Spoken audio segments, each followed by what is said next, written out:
Authority.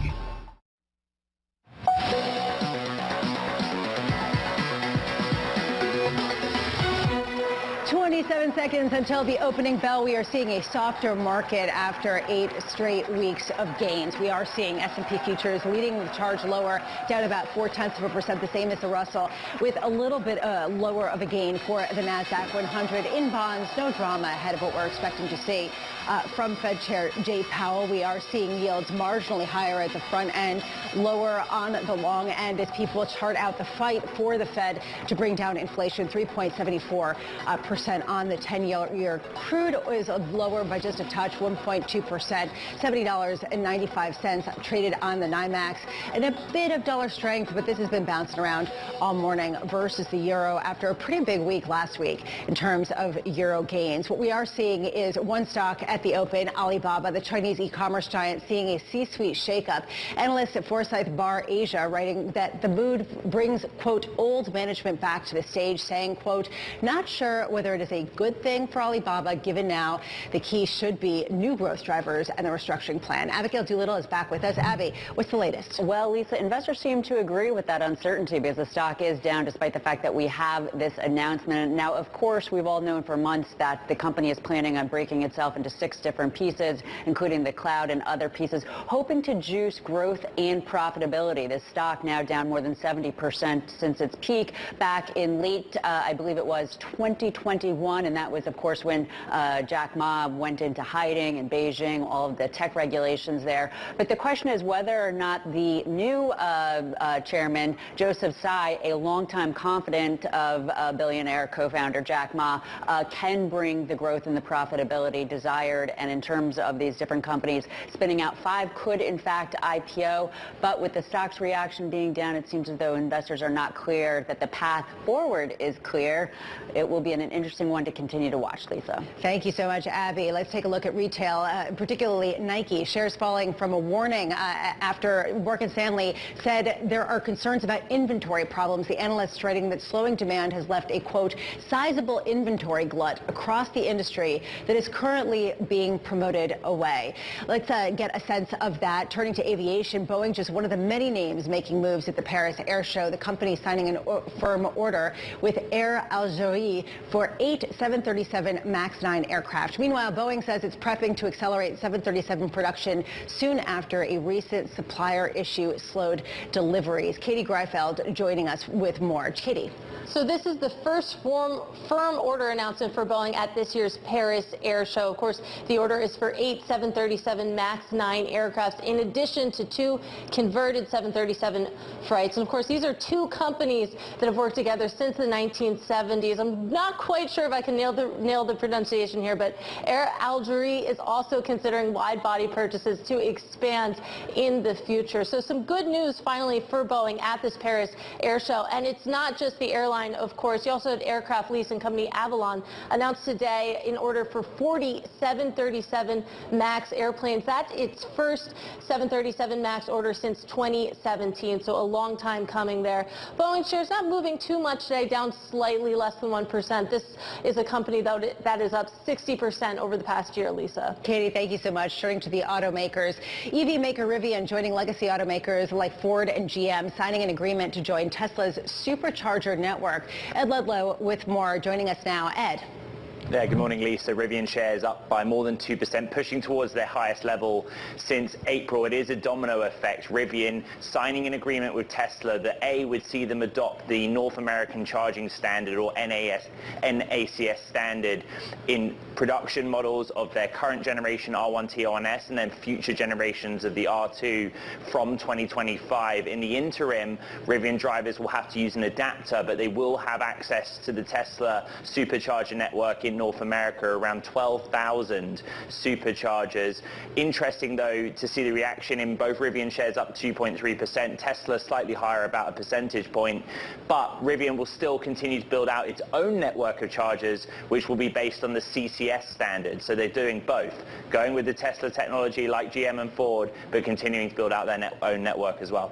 Ed, thank you so much. Meanwhile, FedEx set to report earnings after the close today, a key indicator, especially because it's expected to report for lower earnings year over year, with investors likely focusing on guidance into the next year. Joining us with more is Kaylee Lyons. Kaylee. Well, Lisa, yes, earnings are expected to be down 29% from the fiscal fourth quarter period a year ago to $4.87 a share, and revenue was seen falling about 7% as the demand this company enjoyed during the boom times of the pandemic has faded. Now, it is worth noting in the prior two quarters, FedEx has beaten expectations quite remarkably. It was 26% higher, the profit in the period in March than expectations. So we have to keep in mind that there is the possibility of a repeat there. We'll see whether or not that is the case today. But as you alluded to, it really is going to be the forward guidance that is going to be key. How much profitability by cost cutting does this company realistically think it should capture, especially in the express business? What kind of margin expansion there could we see? That is something our own analysts here at Bloomberg Intelligence are paying special attention to. And of course, we'll also be paying attention on the call to any real commentary around the demand picture and the health of the economy. As you said, this really is a bellwether company. It's also worth noting that up to the report today, this is the stock up 35% on a year-to-date basis, and ahead of the print after the bell today. We are adding just slightly to those gains, up just about 0.25% here in the first few minutes of trading, Lisa. Kaylee, thanks so much. This is going to be a really important indicator, especially because it is viewed as an economic bellwether. On that front, Jimmy Chang of the Rockefeller Global Family Office has been cautious in his outlook, writing, quote, "The strong risk rally since mid-March was fueled by a temporary surge in liquidity. Fundamentals have actually decelerated further during this period. Various leading indicators are still pointing to a recession later in the year, which is our base case." I'm so pleased to say Jimmy Chang of the Rockefeller Global Family Office joining us now. Jimmy, how much pushback do you get at this point when you double down on a more cautious approach?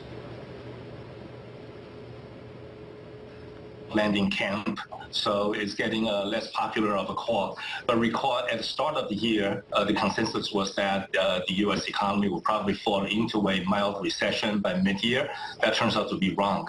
In fact, consensus was way off on all these other calls, such as the great Chinese recovery, such as Europe will avoid a recession, such as banks will be strong in a rising interest rate environment, and tech will continue to be hurt by rising interest rates. All of them failed to work. So it just shows to it goes to show that consensus very often could be off the mark. And certainly at this point, I do think the optimism may be overstated. What do you think it is to be defensive right now, Jimmy, when we're talking about the potential for duration to also sell off if people do revise upward how sticky inflation could be? I actually think inflation will probably surprise on the downside just looking at the money supply. As you know, M2 is in contraction for the first time since the Great Depression. Now, we know that the overall money stock is still very elevated versus the pre-pandemic level, still above trend. But I do think this continued deceleration or contraction in money supply will place pressure on inflation. And in fact, when you look at real-time indicators such as trueflation measures, it's in the twos right now, around 2.5%, coming down from about 12% a year ago. So I do think inflation is not going to be the issue. Ultimately, it's going to be the recession. And in fact, recession has been the way to slow down inflation in the past. And I think the Fed, most likely has already over-tightened. So if you think that the Fed is already over-tightened, then why are we still seeing earnings that to some degree are surprising to the upside, and resilience in things like the housing market where we got such incredible surprises, again, to the upside earlier this morning? Yes, certainly on the housing side, if you look at the volume, we're down about 30% from a year ago. So there's a shortage of inventory. Certainly, that's driving up new construction. So that's certainly positive to the economy. As far as earnings are concerned, people are optimistic about so-called the rising earnings expectation. When you look under the hood, what has taken up the earnings expectations were the first quarter outperformance in an environment of strong, resilient economy. Analysts actually have taken down forward earnings expectation for Q2 through Q4. And in fact, the market is still carrying a 10% earnings growth expectation for Q4.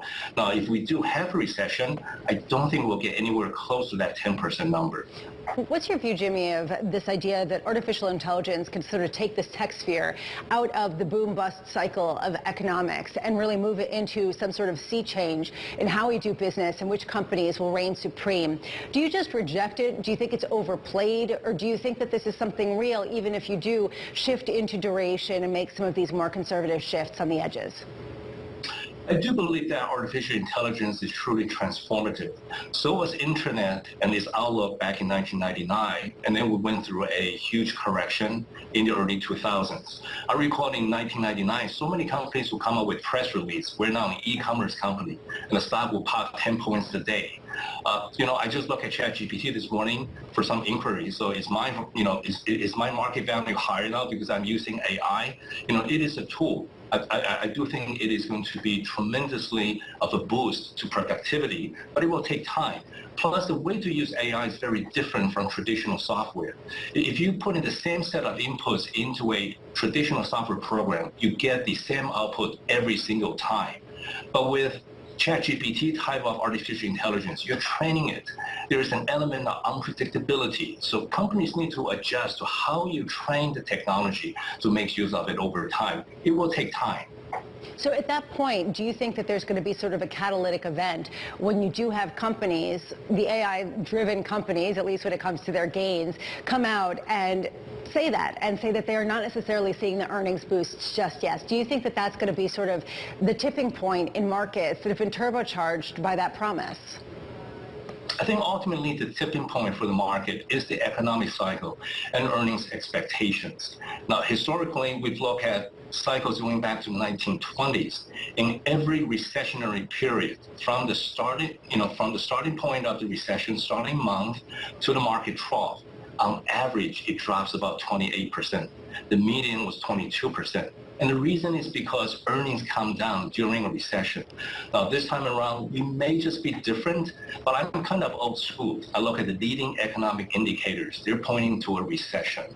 I look at forward indicators such as this policy, on the policy front, student debt repayment coming in the fourth quarter, late third quarter, along with potential depletion of excess savings. In fact, I would argue, if not for the excess savings, we would already be in a recession.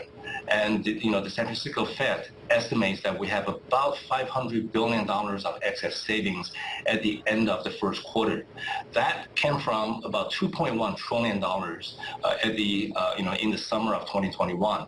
So for the remainder of the year, especially during the summertime, we'll probably benefit from the use of this excess savings for vacation. People still consume quite a bit, but at some point that gets depleted. So when you look at the 1-2 punch of the student repayment coming in the fourth quarter and the potential drainage of the excess saving, down to zero, that's quite a bit of headwinds. Just want to bring this to you before we continue our conversation. There is this breaking news coming from the New York Times and CNN saying that Hunter Biden will plead guilty to some misdemeanor tax charges. And the Department of Justice is charging Hunter Biden with federal tax and weapons offenses. This from the Associated Press. He is expected to plead guilty to 2 minor tax crimes and admit to a gun charge. We will be talking about this coming up as we talk about some of the political headwinds domestically here in the United States. Just once again, this is the son of current President Biden. He will be charged with federal tax and weapons offenses by the Department of Justice. We're speaking with Jimmy Chang of the Rockefeller Institute and investment firm. And I'm wondering, Jimmy, from your vantage point, as we talk about some of the domestic headwinds, how do you account for it in investment theses in terms of both the election coming up, in terms of the international relations with China, and how you game out what exactly the center of gravity is going to be? Well, I think the market has already discounted the more difficult relationship with China. And obviously everyone's worried about potential black swan events such as an attack on Taiwan. That's obviously difficult to position for, and you don't know when that could happen. So overall, on the international relationship side, I'm actually more worried about what's happening in Ukraine. At least so far, the news flow, which has been very mixed and confusing, seems to indicate that the much anticipated spring offensive is not going well. So what does that mean to the contour of how things play out in Europe? And there's also going to be another winter, and is Europe going to get a break again from the warm weather or not? Because certainly the Russian gas flow, the natural gas, is not yet flowing back to Germany. So potentially there's some issues out there. And so when it comes to domestic politics, Jimmy, do you basically discount it and what that is going to mean for fiscal spending heading into the next election, let alone the international picture, but really just in domestic in the United States?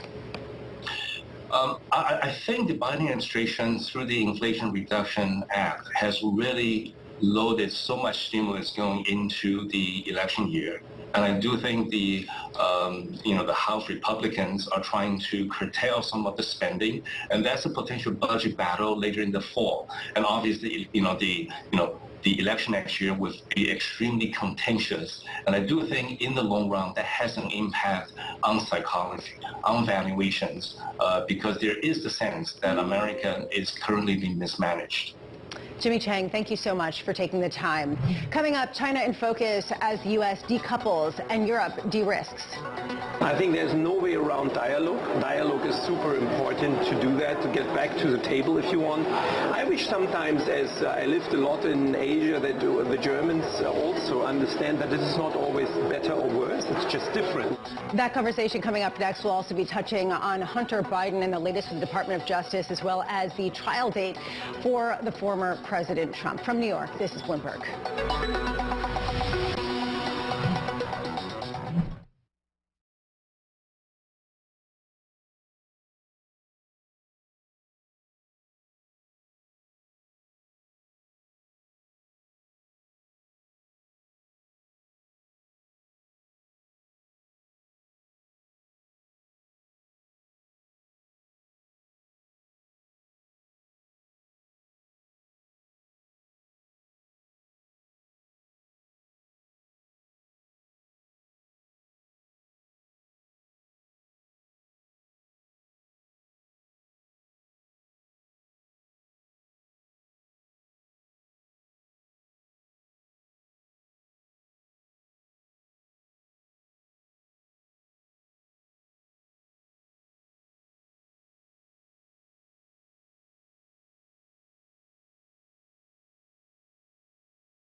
This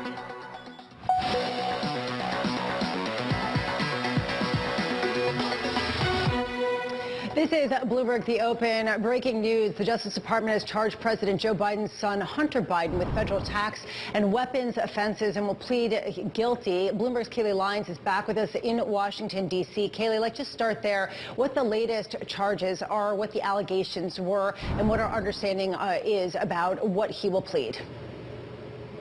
Well, the charges, Lisa, as you said, were related to both tax and weapons violations. And we do understand, according to a court filing, that he will plead guilty to 2 misdemeanor charges related to those tax violations, not paying his taxes on time. But under this deal, he would not avoid prosecution on the separate gun charge, which was an allegation that he had lied about his drug use when purchasing a handgun. We understand, according to this court filing, that he has agreed to probation for filing his taxes late. Of course, this deal still has to be approved by the federal judge, and Hunter Biden is expected to appear at a federal court in Delaware in the coming days to enter this plea. But obviously, Lisa, this could have major implications for the re-election campaign of his father, President Joe Biden, who is currently out in California campaigning and fundraising as we speak. And on the 2024 note as well, we have to talk about the other likely frontrunner in that race, former President Donald Trump, having separate legal news of his own today.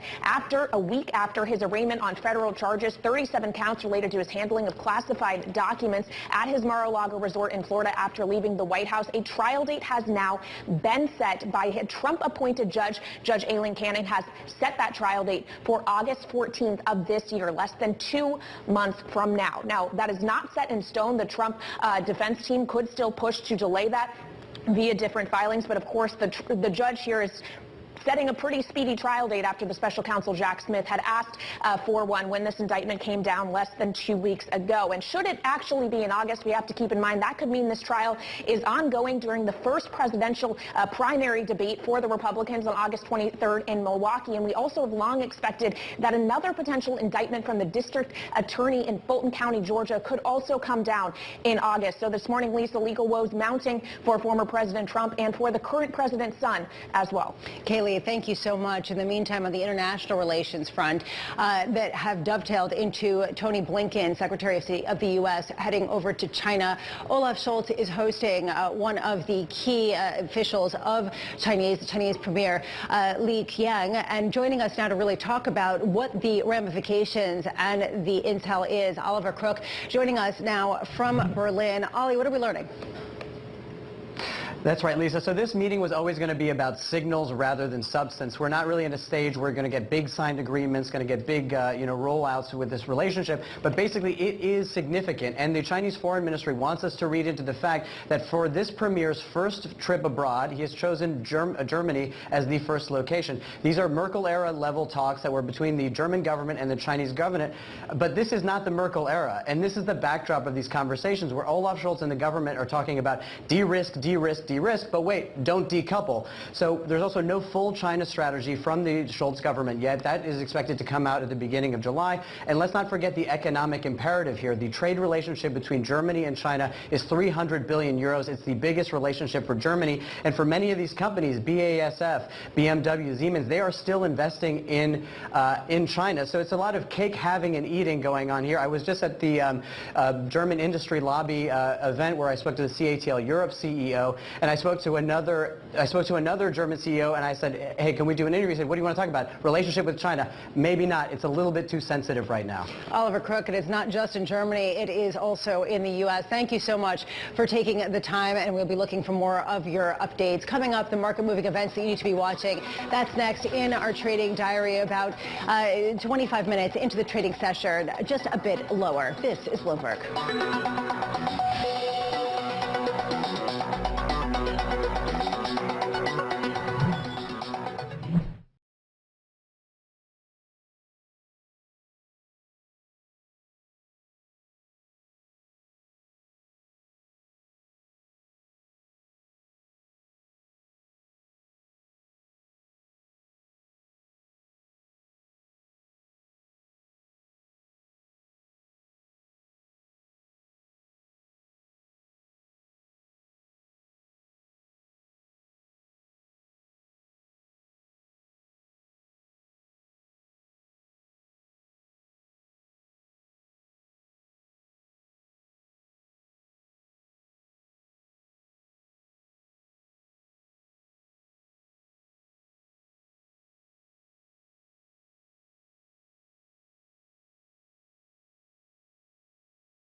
Bloomberg The Open. We're about, 25 minutes into the trading day. What you can see is softness, 0.4% decline sticking in the S&P, although the NASDAQ has retraced a lot of those losses as the session has gone on. In the bond world, you have seen kind of a split field here with people looking for potentially more rate hikes, and yet all of the major benchmark issuances all lower on the day. You can see 2-year, 10-year, and 30-year all lower, led by the 30-year. Time now for the trading diary you need to be watching this week. FedEx earnings coming after the bell today. Fed Chair Jay Powell testifying before the House Financial Services Committee tomorrow. On Thursday, the Bank of England announces its rates decision, plus Powell testifies before the Senate. We'll also get U.S. existing home sales following today's incredibly hot data when it comes to some of the housing market starts. Then we round out the week with Fed speak from Mester and Bostic after what we have heard today from Jim Bullard. This was Countdown to the Open from New York. This is Bloomberg.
From the financial centers of the world, this is Bloomberg Markets with Alex Steele and Guy Johnson.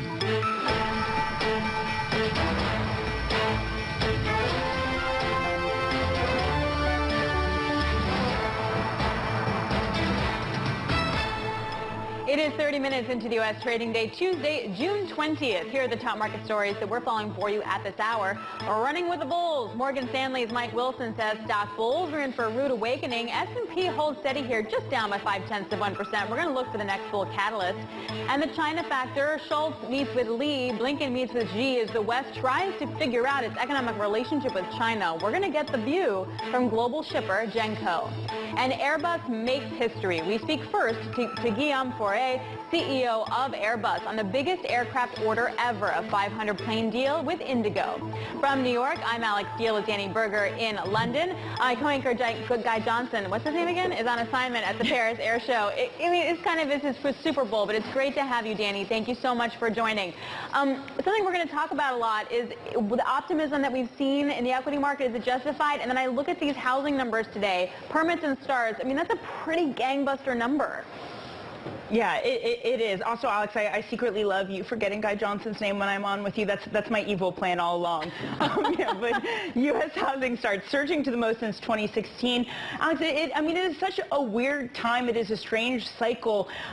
This just kind of shows you can sort of cherry pick at this moment for data to fit your narrative. Here is some good data to suggest that maybe we can avoid a recession. Well, and even that, you can go with a different narrative, right? Does that mean the Fed has to go more and that will cause a recession and hurt equities? Or is that sort of unfolding the soft landing narrative that equity markets have been reluctant to really embrace, that we've sort of seen in this melt up over the last few weeks?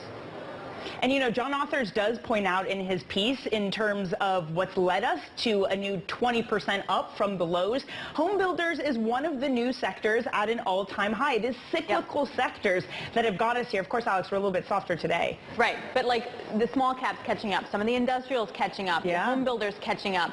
And so that all sort of brings us to what we're going to discuss over the next couple hours. Yeah, exactly. It's our question of the day, Alex. What do the bulls chase next? How much of this trade is already over? How much of it can we continue to price in if the economy is looking okay? Joining us now to discuss is Bloomberg's Kriti Gupta and Simon White of Bloomberg and Live. Simon, let me bring it to you first. What else can the bulls chase at this point?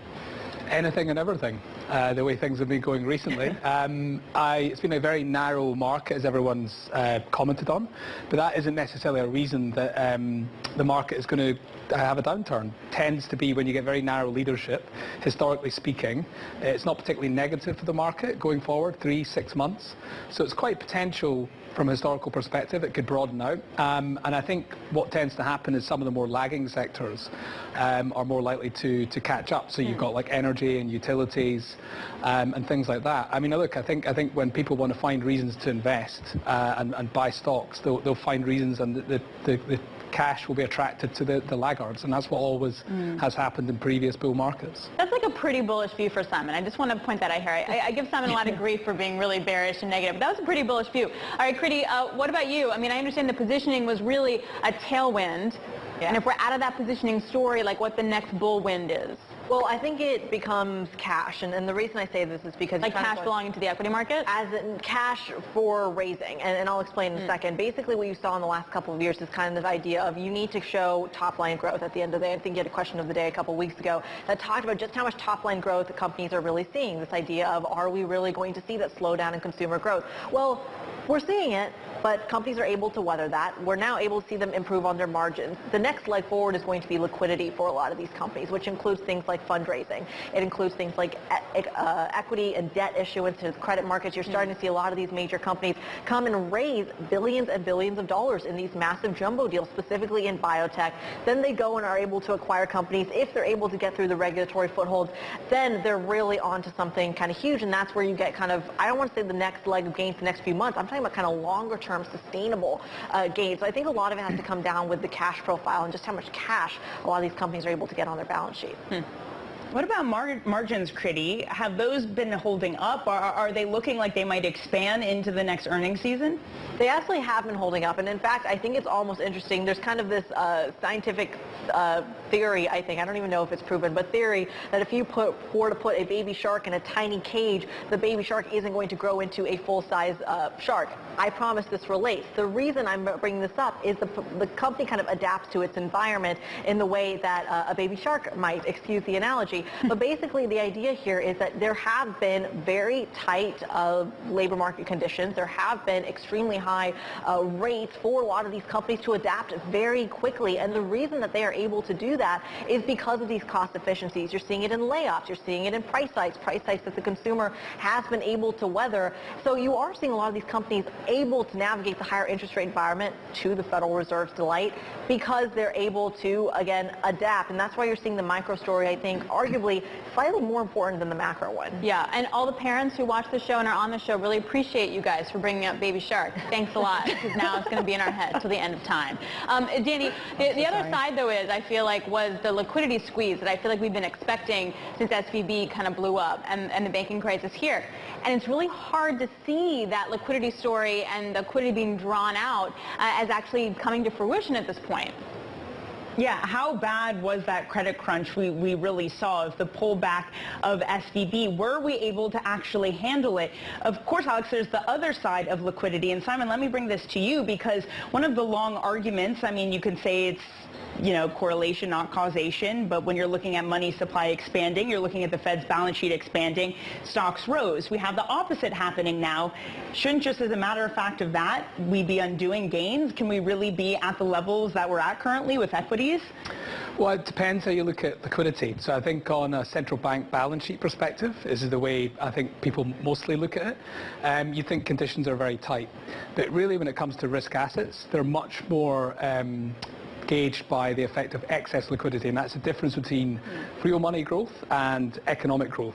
And it tends to be quite kind of contrarian in nature, because right now we still have liquidity it's been tightening, but it's not tightening any further. But inflation and growth are coming down, as they tend to do at the end of the cycle. So excess liquidity, which, if you like, that liquidity that's available to find its way into risk assets, is actually growing right now. So it might sound counterintuitive, but that kind of liquidity that's very beneficial for risk assets is growing right now. So I feel duty bound to try and like temper my bullishness, you know, from Alex. But from that perspective, from that perspective, you know, over a 3 to 6 month basis, it's very hard to get overly negative. When you see excess liquidity expanding like that, for commodities, for stocks, for other risk assets, it tends to be very positive. So right now, that's the environment that we're in. Okay, so Simon, to that point, and I know we talked about a catch-up trade, but if investors are still too defensive and that liquidity excess withdrawal story doesn't materialize for 6 to 9 months, how much more money do you think needs to be put into, say, cyclical and risk assets? Yeah, I mean, I imagine quite a lot to keep things afloat. But look, I mean, when you've seen previous situations like this, you know, if it is going to be the beginning of a bull market, at the beginning, it always feels like it's not the right thing. You know, there's a lot of reluctance at the beginning of a bull market. There's a lot of belief that it can't be the beginning of a new thing. My sympathy is in that direction, right?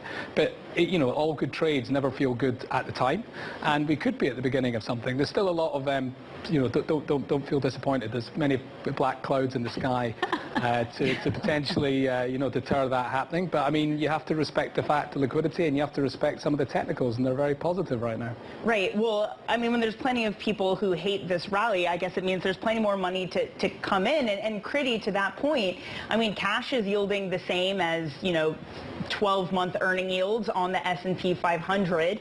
Does that on its very own mean that there's lots of people still on the sideline who are going to join this rally and get a little bit of that FOMO? Well, there are definitely a lot of people on the sidelines, and I think that goes to the point, actually, one of the bull cases to private credit and private markets, for that matter, because so many people are hesitant to hop into the public markets with as much kind of conviction as they did until we see the actual recession materialize, that a lot of people are kind of waiting for to show up. The problem is you can only make that call in hindsight rather than when you're in it. So to answer your question, Danny and Alex, I think that there is a lot of cash on the sidelines.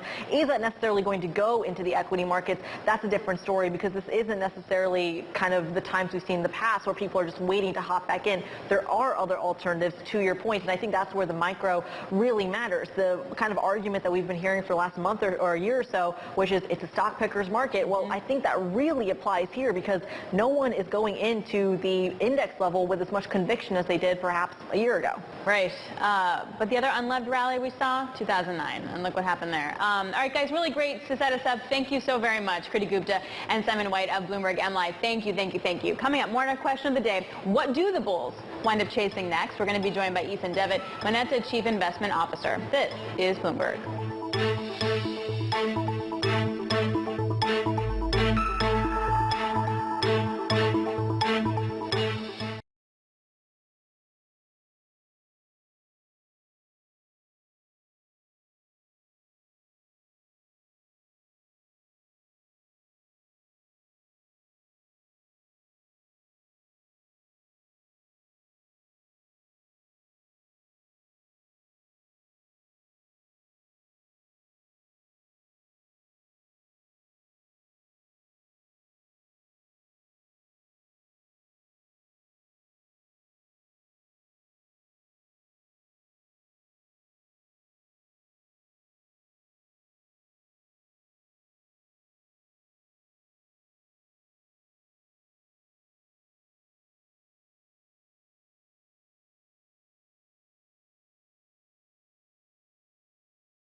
we are basically at that point where the recession fears are starting to abate. We're starting to say to ourselves, we've been talking about this recession for how many months?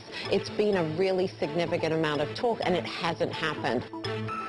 That was Katrina Dudley, Franklin Mutual Advisors investment strategist and portfolio manager, speaking to us last week. So circling back to the question of the day, what do the bulls chase next? Is there a way of kind of finding out what the next catalyst is if the bull market's for real? Joining us now is Ethan Devitt, Manette's Chief Investment Officer. I understand we're down a little bit today, but what do the bulls chase next?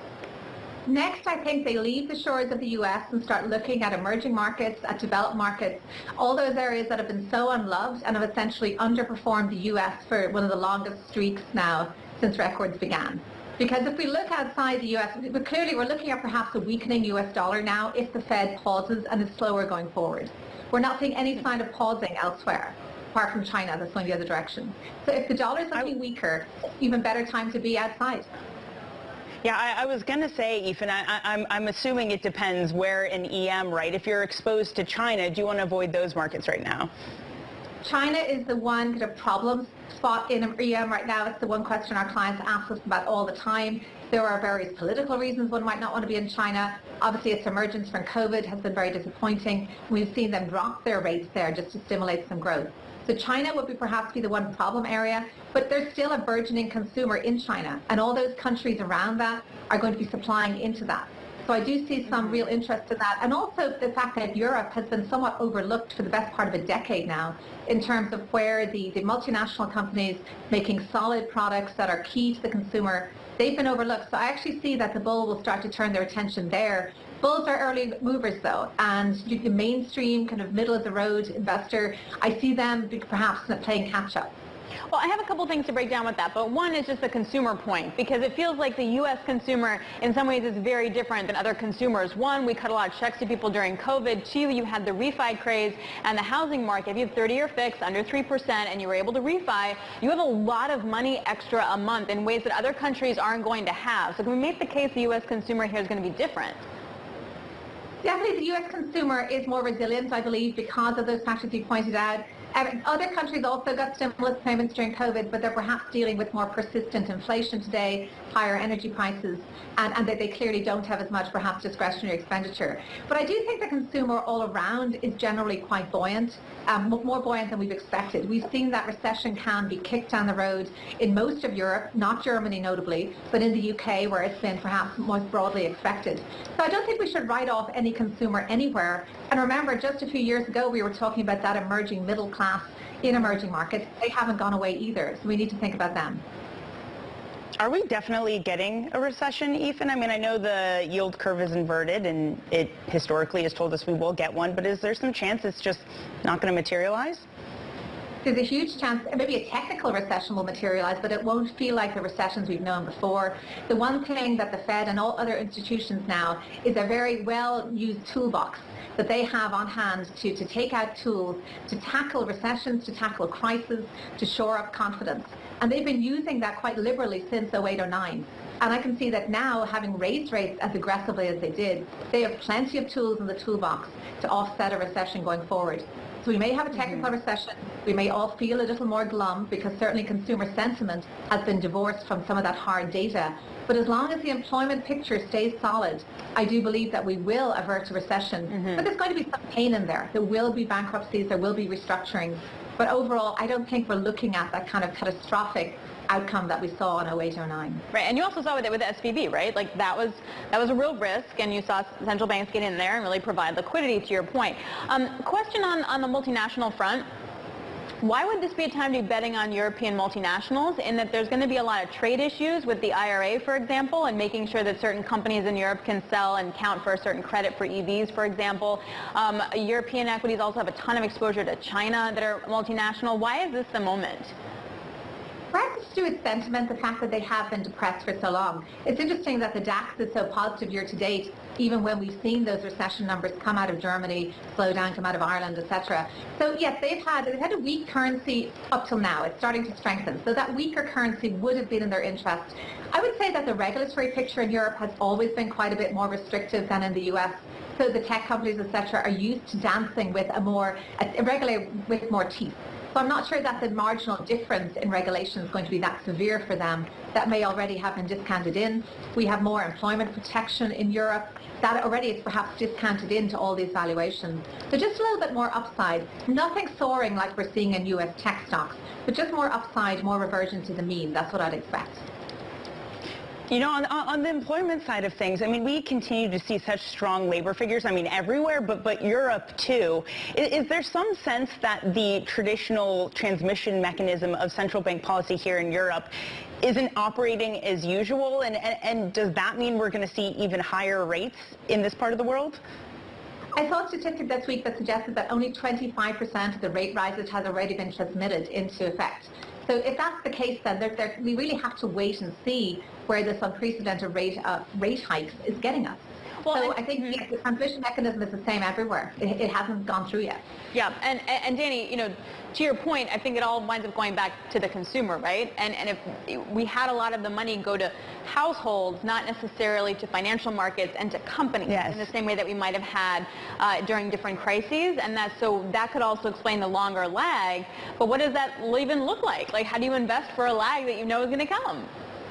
No, well, it's so true, right? And yeah, Ethan, I just wanted to add to this. I mean, it is really true that it's going to the consumer, and for that to filter out of the economy, Alec, it's taking a longer time. So Ethan, to Alex's point, how do you price that in? The central banks are going to have to be patient to watch their policy make its way through. We are in unprecedented times. With SVB, perhaps there was a chance that a scare had occurred, that we just hadn't factored in the effect that this kind of bond bear market of last year, the effect that had on bank balance sheets. There were all these unintended consequences of this rate hike that are really still only being felt. So I suggest, how do we invest for that? Well, we certainly need to watch central banks and maybe not completely give them the benefit of the doubt, because they maybe will make errors in this unprecedented policy work they're doing. And invest for that, be diversified across asset class. You mentioned earlier private credit as well as more traditional fixed income. We've always believed in having global exposure, so you're not getting exposure just to one central bank's policy, but to multiple sources of policy. And be well diversified across sectors. We don't know where the next regulatory wave is coming from. They've already come for digital assets. Will they come for AI next? We don't know, but clearly there's a hype cycle going on in tech right now, and we have to be diversified around that. Diversified around, how do you diversify around AI? How do you ride this wave, but also, again, not try to, you know, hitch your ride just to the NVIDIA wagon? I think it comes down to things like different sectors. Most of AI right now has been recognized in the tech sector. They're seeing the biggest pop. We've seen all that concentration in equity markets.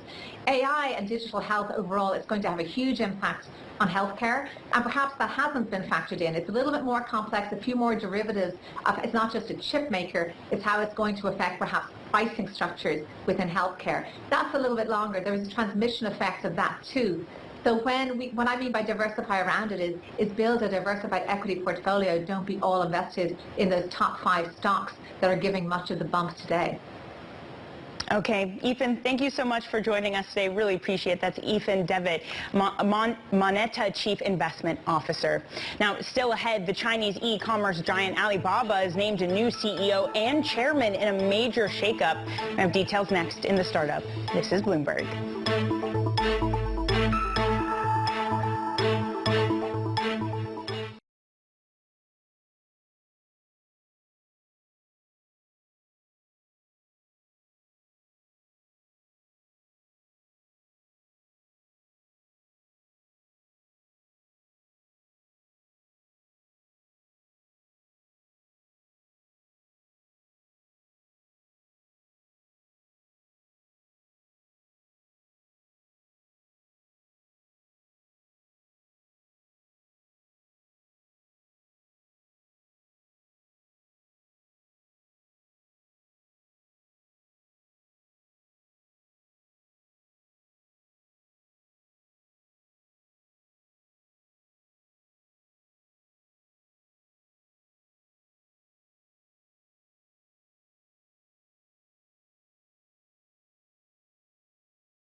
It is 23 past 7 on the West Coast. Want to get to the startup where we could cover the top tech stories from the Bay Area and beyond. As Silicon Valley, I think, starts its beautiful morning. Joining us now is Bloomberg Technology co-host Ed Ludlow. Ed, let's go to the shakeup in Alibaba. What happened here? Yeah, really interesting move. So Daniel Zhang is out as CEO of Alibaba and becomes the head of its cloud division. Joe Tsai moves from being executive vice chair to being chairman of the board. And then Eddie Wu, who basically led Alibaba's two core e-commerce businesses, becomes the new CEO. The kind of big picture is that Eddie Wu and Joe Tsai, they're like longtime confidants, friends of Jack Ma. And so they've Jack Ma-ified this business at a time where it's doing a six-way restructuring. And why do this, Ed? Why now, and why these moves?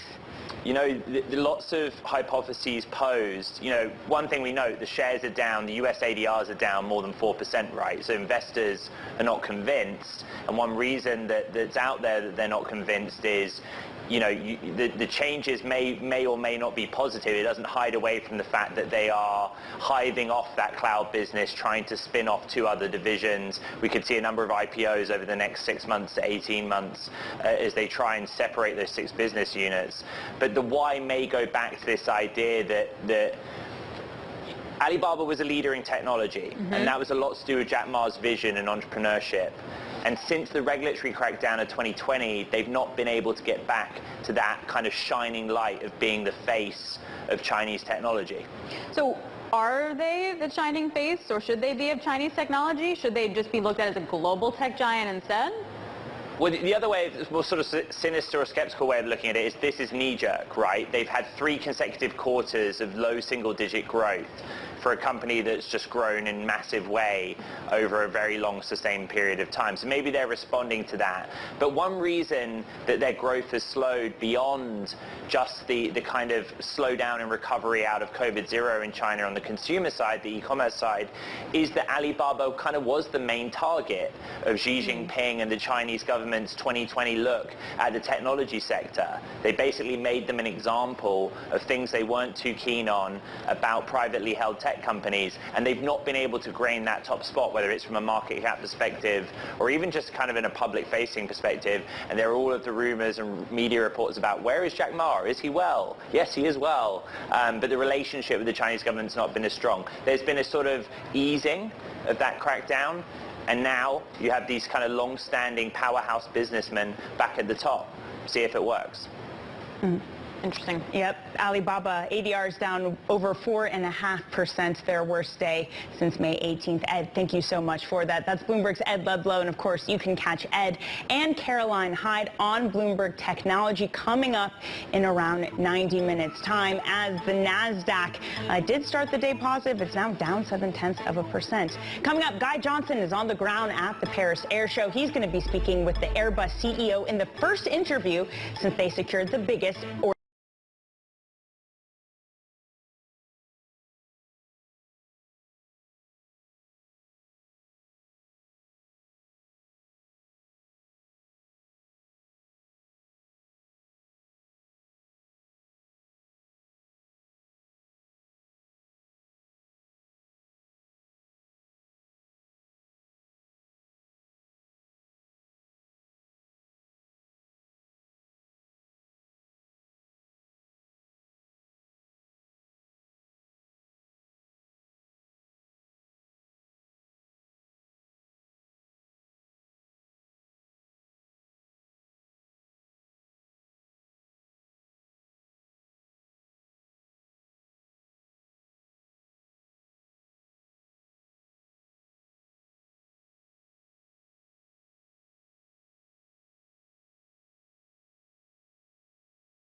All right, we're about an hour into U.S. trading session. We are rolling over here a little bit. The Nasdaq 100 off by 0.8. The S&P is almost off by a full percentage point. Abigail's tracking the moves. Abby? Yeah, we have an actual sell-off on our hands, Alex. This is the worst day for the S&P 500 going back to May 23rd. So basically in a month, the Nasdaq 100 down about the same amount, down 0.9%. The Russell 2000 joining in, down 1%. Banks down even more, down 1.9%. Yields are lower. The Bloomberg Dollar Index slightly higher. Not entirely sure what's behind this, but the S&P 500 is now below its 5-day moving average, so it could be a bit of a technical pullback, a consolidation, and there could be some more to come. If we take a look at the Nasdaq Golden Dragon Index, this index is down even more today, down about 4%, and on the year it's basically even, a real big divide between it and the Nasdaq 100, but you can see that it's going back down toward its 200-day moving average.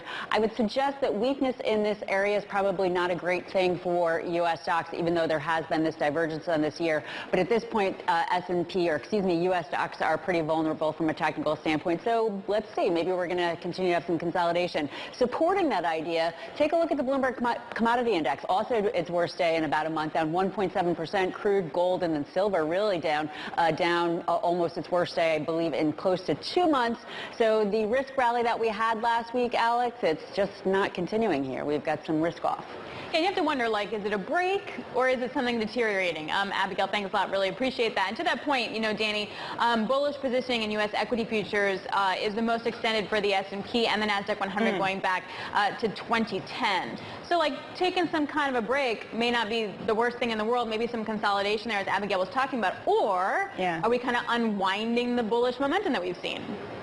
Well, I don't know. I mean, it doesn't seem unusual on a 4-day week to not have the most bullish of weeks. And you have to remember, we're heading towards the end of the quarter. JP Morgan points out that because equities have outperformed, perhaps we're selling equities to buy bonds at this moment. Again, sort of just that end of the month portfolio rebalancing that we know and love so much. Totally. And also, but I have to wonder, because in theory, portfolio rebalancing should be bullish for the equity index because you've had so many, say, hedge fund managers that have been short the index going into the end of the second quarter. You may want to get that off your books to show that you've actually participated in the rally. So you could also make the argument that maybe as we get even closer, you could see even more momentum, though, but to the upside. And I just want to say that word momentum is so important right now. Look, you can basically say 20%, the number doesn't matter at all. What matters right now, Alex, is that this market has momentum. And what matters is that Guy is in his Super Bowl moment, and that is he is at the Paris Air Show, well underway. My co-host, Guy Johnson, is standing nearby. He literally called us and was like, look at all the planes. He's talking to the Airbus CEO. The company just announced it firmed up an agreement with Air India for 250 aircraft orders. It's a Bloomberg First interview. Guy, over to you. Yep. Alex, thank you very much indeed, and that takes the total number of firm orders for Airbus at this show to 750. That's a huge haul, and we're only on day 2. It is our last day here. It is my last day here, and I have to say the grand finale is speaking with Guillaume Faury, the Airbus CEO. Guillaume. Hi, Guy. How are you today? I'm very well. Welcome. It's great to be back. The Paris Air Show is back underway, the first one we've had since 2014. How does it feel? Yeah, I feel good. It's very dynamic. Everybody's here this year. It's incredible. We didn't think 6 months ago that we would have such a wonderful show, so much positive energy. So we're very happy to be at the show. Let's talk about how good it has been. We've just seen the confirmation. Alex was just talking about it. 750 firm orders now at the show. You've got the Indigo order and you've got the Air India order, which we've just seen confirmation of. There is talk, maybe amongst those that are not ordering, that this is turning into a frothy market, that some of these airlines are starting to overorder because they're worried about the availability of slots. What do you say to those people? For Indigo, that was announced yesterday. This is a 500 planes order. That's the biggest order ever in terms of number of planes, but that's for the long term. And we've seen with Indigo that they've been executing on their plans. They're very successful in India. So these are not speculative orders. These are orders for the real need of the growth that we see in India. So I think there is a lot of substance behind those orders. It doesn't change the short-term perspective on ramping up the production because these are long-term orders. So I think it reflects the fact that planes are scarce resources, but it also reflects growth, that is a reality, and it reflects long-term perspective and planning of airlines. So I think this is a healthy perspective on the long-term future of aviation. When we saw that order, one of the questions that was asked was, why is Airbus selling so many planes to Indigo? And hear me out on the logic. You are tying up a huge amount of your manufacturing capacity with one big order. An order that you could have sold and broken up into component parts and probably sold those slots, those aircraft, for even more money. Why one big order when you could have had lots of smaller orders and probably made more? I don't think it's either or. We've taken an order with Indigo for deliveries between 2030 and 2035. So this is really a long-term perspective where we still have a lot of space in our skyline. So the production is not sold out for those years, and it provides room for other orders to come later. Now, Indigo has been a very, very reliable partner for Airbus and vice versa. So we want to continue to stick to each other and continue that very successful story in the future. You talk about the fact that these are going to be aircraft that are going to be delivered well into the 2030s. How far away do you think we are from Airbus selling its last A320neo? We are very far away from that. It's going to be a very successful product for many, many years to come. The airframe. I think the first commercial service was 1990. This is an airframe that's been around for a while, and we're getting near to the point where we are going to be talking about the next generation. I think we're far from the point where the A320 can go, but you're right in saying that we need to plan for the next generation of planes. We have a decarbonization roadmap that speaks for carbon neutrality by 2050, and to reach that point, we need to continue to reduce the fuel burn very significantly. The next stage will be with 20 to 30% less fuel burn and therefore less CO2 emissions. We think this is going to come between 2035 to 2040 for entry into service. So we are already looking at technologies for that next wave of planes. The next wave of planes, maybe the wave after that, is likely to be based on a new engine architecture. It could be ultrafan, it could be open fan. But what we're going to be looking at is a starting point with a new type of engine, and you're going to have to build the airframe around that new setup. It's a bit like the A400M. You built a new airframe and a new engine, you had a new engine at exactly the same time. When you extend that logic, the logic slightly takes us in the direction of, why don't you just vertically integrate so that you can control what the engine technology is going to look like, how that decision is going to be made, and how the airframe is going to fit around that, rather than have the confusion of an engine manufacturer effectively making a whole load of decisions for you. And the direction of travel in this conversation, if I get there eventually, will be, why don't you buy Rolls-Royce's engine business? We are discussing about the next generation of single-aisle airplane, and we are designing, we are developing, we are reviewing the options with the engine manufacturer. You refer to the A400M. That just highlights the fact that we can cooperate between engine manufacturer and aircraft OEMs in an efficient way, and we can test options with one engine manufacturer and test another option and other ideas with another one, so it provides optionality for the aircraft manufacturer. At the moment, we are well in the development of the RISE technology on the engine side, but as well on the integration. You know that there is a close cooperation between Airbus and CFM on RISE to see how this could deliver a very good solution for this 20 to 30% fuel burn reduction. But we're also looking at other options, and when you don't vertically integrate, you have this optionality. If Boeing, your competitors, were to decide that they were going to go with open fan technology, would they be making the decision for you as well? Engine commonality is a big feature of this industry. What you're saying about Boeing could apply to Airbus, and we are in that cooperation with CFM. So we are, I think, pacing the story on what's going to be the next engine. So it will be your decision, do you think? Yeah. We are looking at ourselves. We are anticipating into the future. We are investing in new technologies. We are partnering with new partners, existing partners. We have a very strong cooperation based on trust with CFM on the RISE engine. So we are moving forward at pace. And the others will have to do what they think is appropriate for them. We move forward. You're going to have to build much more efficient aircraft because there's likely to not be much SAF around. Is there going to be enough SAF to fly all the aeroplanes that you're selling right now? So we start from a very low point in terms of use of SAF today. It's below 1%, and we want to be coming close to 100% by the 2050. So there are at least two reasons why we need to reduce fuel burn. It's because there will be a limited quantity of SAF, at least at the beginning, before this industry is scaling up. But it's also going to be a more expensive fuel. And if you want to have an economic equation that works, you need to reduce the fuel burn to continue to have tickets that will be affordable. So these are two good reasons to reduce very significantly the fuel burn of the airplane of the future generation. And in spite of the growth of aviation, growth in number of planes, having the emissions of this sector going down. That's a big challenge.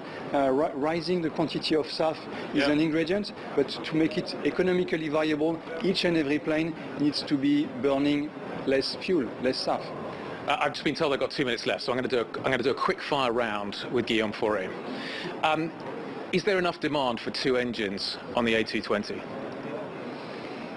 We will look at that question when we will be considering the 500, which means the next version of the 220. We are not yet there. We think it makes a lot of sense to have one more child in the family, the 100, the 300 and the 500. I think we would be wrong to be right too early. We're not yet at that point because we're still ramping up the initial phase of the program. But when and if we get there, but it's more when than if, then it will make sense to have two engine options on that plane. That's what we would like to consider. Obviously, we need to have the engine makers agreeing on the fact that it's a good idea, and again, we are not yet there. Pratt & Whitney is not convinced that it is a good idea. It doesn't see necessarily the demand for such an idea, but I guess it's sole supplier on that aircraft right now. So they are having skin in the game today, and but obviously they are today's partner on the 220. We're very happy with the partnership, but having one more plane in the family makes it a big family, and there's maybe room for two engine makers. At least that's what the customers, that's what the airline think, and therefore I have sympathy for the idea. Final quick question, when are we going to see the A321XLR getting certification? It's going to be entered into service in the second quarter of next year. Entry into service Q2 2024. Guillaume, it's been a great pleasure, a grand finale. Thank you very much indeed. Fantastic to be back at the Paris Air Show. Jun23, the CEO of Airbus. Danny, back to you.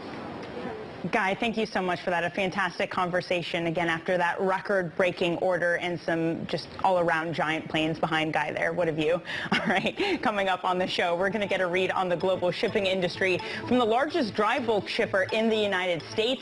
That's John Wobensmith, Genco Shipping CEO, is going to be joining us next. This is Bloomberg.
Our question of the day, and I appreciate that we're down at 0.7% in the S&P, is what do the bulls chase next as recession fears actually wind up receding? Is there going to be another catalyst to keep the equity market elevated? So now we want to take a look at, say, the real economy and growth patterns in real time. We're going to get a take from a company that moves goods around the world. John Wobensmith is CEO of Genco Shipping, the largest U.S.-based dry bulk shipper. We talk a lot about the optimism, except today, in the equity market.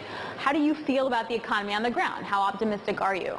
Yeah, so if our main focus is on China and the Far East, and while we've seen a little bit of a pullback over the last couple of months, we are optimistic about the second half of the year, as we are seeing the Chinese government again put stimulus on the table. John, great speaking to you this morning. Danny here in London. Is the stimulus, though, enough to reignite growth to the levels that this global economy needs to see? Look, they still have a target of 5%. We're confident they are going to hit that, and I agree. Some of the 10 basis point cuts here and there does not seem like a lot on paper, though. We believe that it is signaling for larger stimulus, particularly to support the real estate sector. We have definitely seen increased spending on the infrastructure front. So the steel industry, while it did see a little bit of a pullback in April, we're seeing better numbers in the second half of May and June. And we're definitely seeing cargo flows on the iron ore front and the coal front.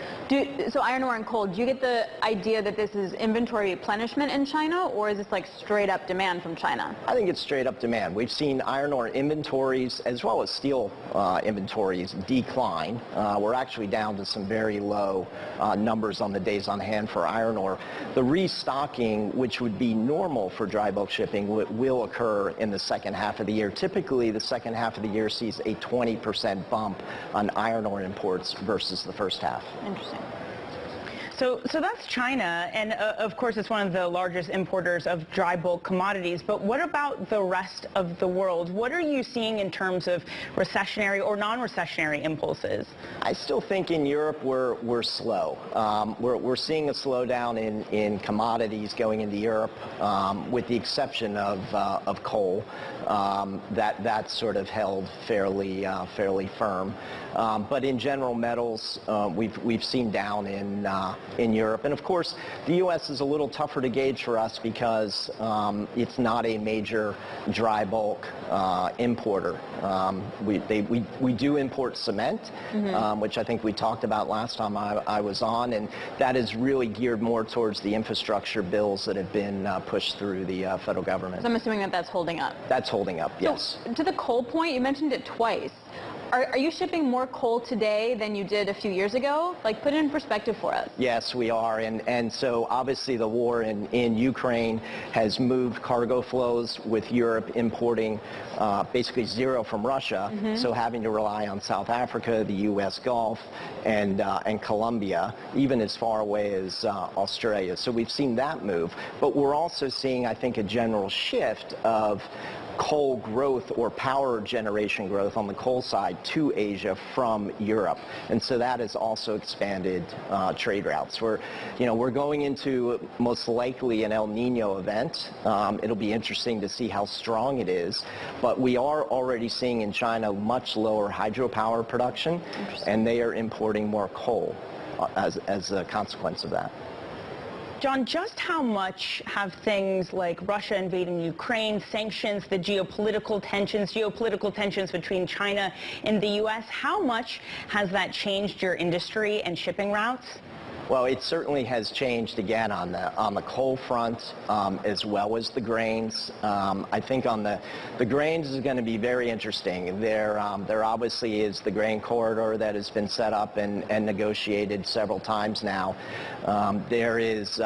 It does seem that this next negotiation, which expires on July 17th, it could be a little tougher.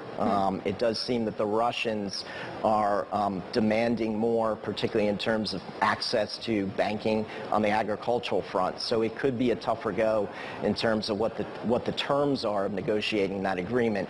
Ultimately, we think that it gets done and grain will continue to flow out of the Black Sea area. That's what's so interesting, because then it gets really hard to get a clear economic signal from the data that you wind up seeing, because it's going to be distorted by, say, El Nino, as you were talking about, or by what's happening with Ukraine and Russia. So it's hard to get a true read on the underlying economy. Is that true?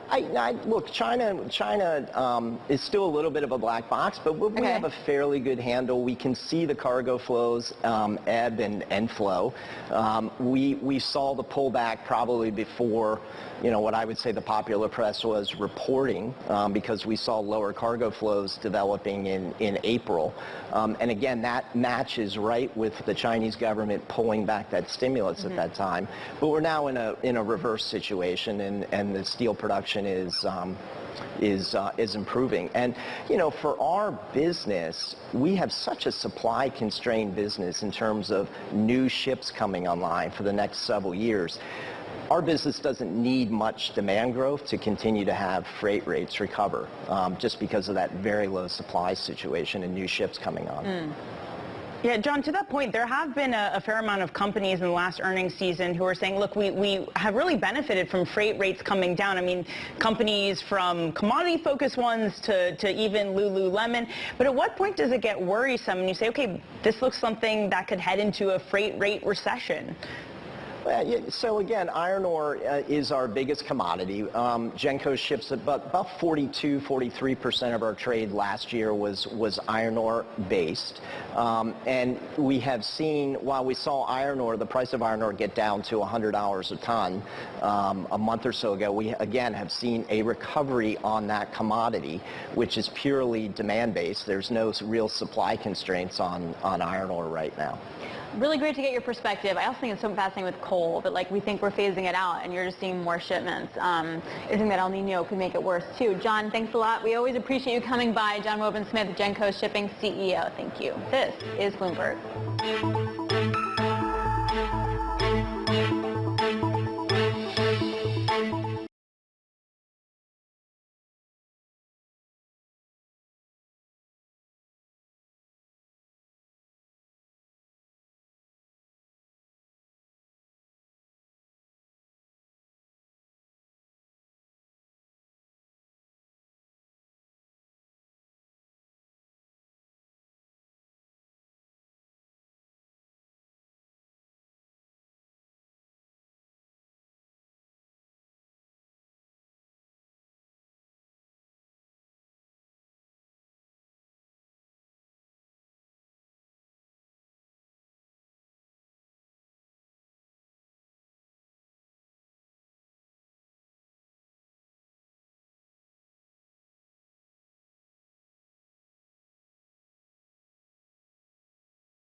about 35 minutes away until the end of cash equity trading here in Europe, and it is another down day for the European equity index. We're down about 0.5% on the Euro Stock 600. That's led, perhaps most troubling, by very cyclical sectors. It's things like autos that are dragging us down, chemicals, some bad earnings to come out from Laxness, a chemical provider. If chemicals aren't doing well, that's not good news because they're used in pretty much everything. Then the UK, the volatility of the front end of the curve has been breathtaking. We were up 14 basis points yesterday. We're now down 13 basis points. We have UK CPI tomorrow.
You're so intimately linked to the future of the UK. What are you seeing when you go to branches and in the country?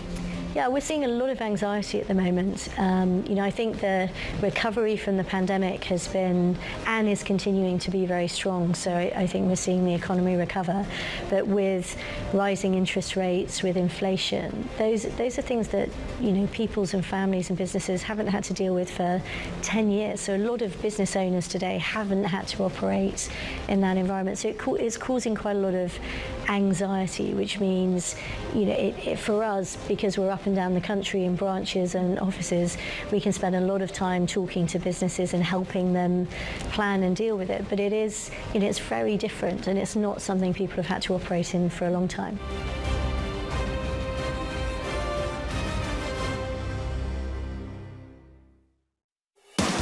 From the world of politics to the world of business.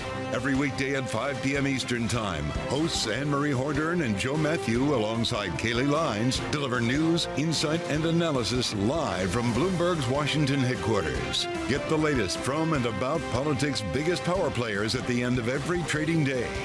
Balance of Power, every weekday at 5 p.m. Eastern Time, only on Bloomberg, your global business authority.